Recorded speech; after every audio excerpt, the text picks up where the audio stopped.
ওয়ালাইকুম। ওয়ালাইকুম আসসালাম। হুজুর, এটা মাহফিলের ডেট নেওয়ার নাগে যে। ওহো, ডেট তো তেমন খালি নাই, তা কয় তারিখে লাগবে? হুজুর কি যে কোন কয় তারিখে নাকবো মানে আপনি যেই তারিখে ডেট দিবেন ওই তারিখ অনুযায়ী আমরা মাহফিল নিয়ে কাম শুরু করব। আচ্ছা, আপনাকে সামনে মাসে 4 তারিখে ডেট দেওয়া যাবে। আচ্ছা আচ্ছা হুজুর, তাহলে আপনার বেতনটা কত দেওয়ার নাকবো? Oh no, why? কিসের বেতন?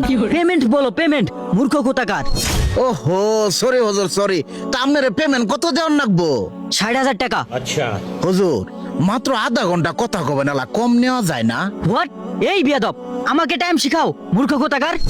সরি হুজুর, ঠিক আছে 60,000 দিমুনি।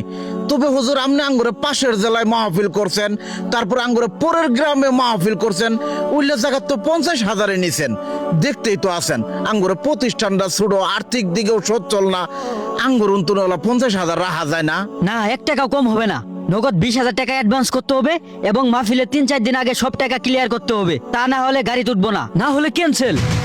হুজুর এতক্ষণ মেল্লা সহ্য করছি, আপনার মতো টেহার পাগল আর দুনিয়ার পাগল হুজুরের আর সহ্য করবো না। ও এবারে খাম খেলি পাই গেছেন গা, তাই না?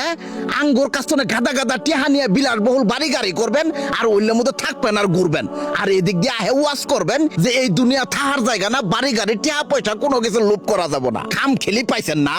এখনো মেল্লা ভালা হুজুর আছে, তারা কয় আঙ্গুরে কোনো টেহা দেওয়ার নাকবো না। টেহার কথা কইলে ওইলে মাহফিলে যাবো না, ওইলে হুজুরের প্রতি না এ বেমন্তনে ভালোবাসা আয়া পড়ে। 50,000 কে 1 লাখও দিবের মনসা, কিন্তু তারা টেহার কাঙ্গালি না। কিছু টেহা গাড়ি ভাড়া আর তাগরে যে পরিবার আছে ওদের দিকে খেয়াল করে সাধ্য মতো সম্মানে দিলেই নিয়ে হাসি মুখে বিদায় হ। আসলে খালি মাইন্ডসেটের দোষ দিলেই তো আর হবো না, আঙ্গুরেও দোষ আছে। জাগরে এত তেল কি দরকার আছে তাগরে এত তোয়ানের? কি এখনো খারই আছেন কে? আপনার মতো হুজুরের দিয়ে আমার ওয়াজ মাহফিল করন লাগবো না।